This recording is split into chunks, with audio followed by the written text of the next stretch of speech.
ഇന്ന് തന്നെ ഡൗൺലോഡ് ചെയ്യൂ. കാണൂ നിങ്ങളുടെ ഫേവറേറ്റ് ഷോസ്. എന്താ അങ്ങോട്ട് പോവാൻ തീരുമാനിച്ചോ? അതെ ചേച്ചി, അമ്മയുടെ കാര്യം ആലോചിക്കുമ്പോ വേറെ മാർഗമൊന്നും തോന്നുന്നില്ല. നന്നായി മോളെ. സത്യം പറഞ്ഞ ഞാനും സുനന്ദ ഇന്നലെ ഉറങ്ങിയിട്ടില്ല. എന്താ ചെയ്യേണ്ടെന്ന് അങ്ങോട്ടും ഇങ്ങോട്ടും ചോദിച്ചോണ്ട് വല്ലാത്തൊരവസ്ഥയിലായിരുന്നു.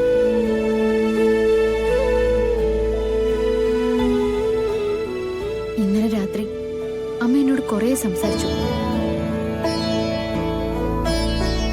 സാധാരണ ഓപ്പറേഷന്റെ കാര്യമൊക്കെ പറയുമ്പോ അതൊന്നും നടക്കില്ല, ഞാൻ ഓപ്പറേഷന് ശേഷം ഉണ്ടാവില്ല എന്നൊക്കെ പറയാറ്. ഇന്നലെ മറിച്ചാ പറഞ്ഞ എനിക്ക് ഇനിയും കുറെ നാള് ജീവിക്കണമെന്ന്. അമ്മ ആദ്യമായിട്ട് അങ്ങനെ പറയുന്ന. അത് കേട്ടപ്പോ എന്റെ അപമാനവും സങ്കടവും എങ്ങോട്ടോ പോയി. അമ്മയെ ജീവിപ്പിക്കണമെന്നൊരു തോന്നല് മാത്രമായി. കുറച്ചു നാള് സഹിച്ചാ പോരെ മോളെ. അത് കഴിഞ്ഞാ നിനക്ക് അമ്മയും കൂട്ടി നിന്റെ വഴിക്ക് പോവാലോ. അതെ, ഏതായാലും പോവാൻ തീരുമാനിച്ച സ്ഥിതിക്ക് ഇനിയിപ്പോ വൈകിക്കണ്ട. രണ്ടാണ് പെട്ടെന്ന് ഇറങ്ങാൻ നോക്കും. കൃഷ്ണേ,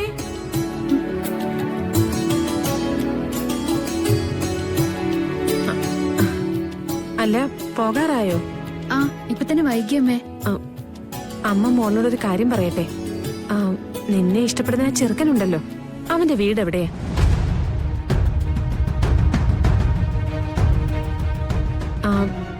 കണ്ടുപിടിച്ച് ചെന്നിട്ട് മുടക്കം പറയാനൊന്നും അല്ല.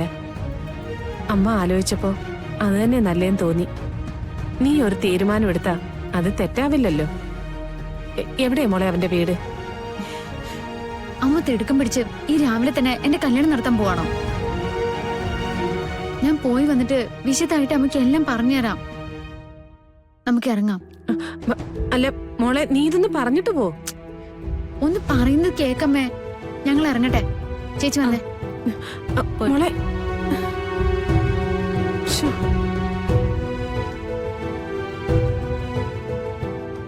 തങ്കം, ഞാനും ഇറങ്ങാം.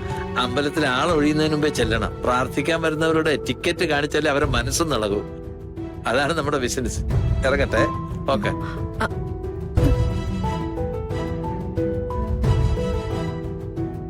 എങ്ങനെ ചോദിച്ചാലും ഈ പെണ്ണ് പറയില്ല. ഓഫീസ് ഒന്ന് കാണട്ടെ എന്ന് പറഞ്ഞ അതും കേൾക്കൂല. എന്തായാലും ഇതങ്ങനെ നീട്ടിക്കൊണ്ടു പോകാൻ പറ്റില്ല.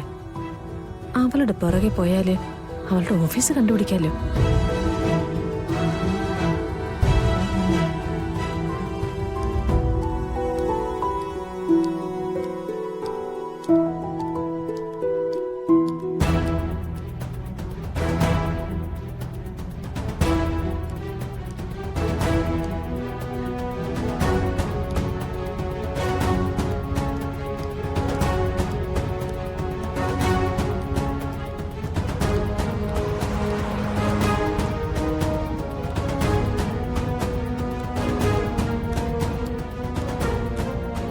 ഞാനിവിടെ മനസ്സിന് തീ പിടിച്ച് നടക്കുക സുനന്ദേച്ചി. അതിനിടയിലാ കല്യാണക്കാരും പറഞ്ഞ് അമ്മയുടെ സംസാരം വേറെ. ആ പാവത്തിന് കാര്യങ്ങളൊന്നും അറിയില്ലല്ലോ കൃഷ്ണേ. അപ്പൊ പിന്നെ എന്ത് പറയാനാ? എങ്ങനെയെങ്കിലും ഈ ഒളിച്ചുകളി ഒന്ന് അവസാനിപ്പിച്ചാ മതി എനിക്ക്. എന്നിട്ട് വേണം ഇതൊക്കെ തുറന്നു പറഞ്ഞ് എനിക്ക് അമ്മയോട് മാപ്പ് പറയാൻ. അല്ലാതെ എന്റെ മനസ്സ് തണുക്കില്ല.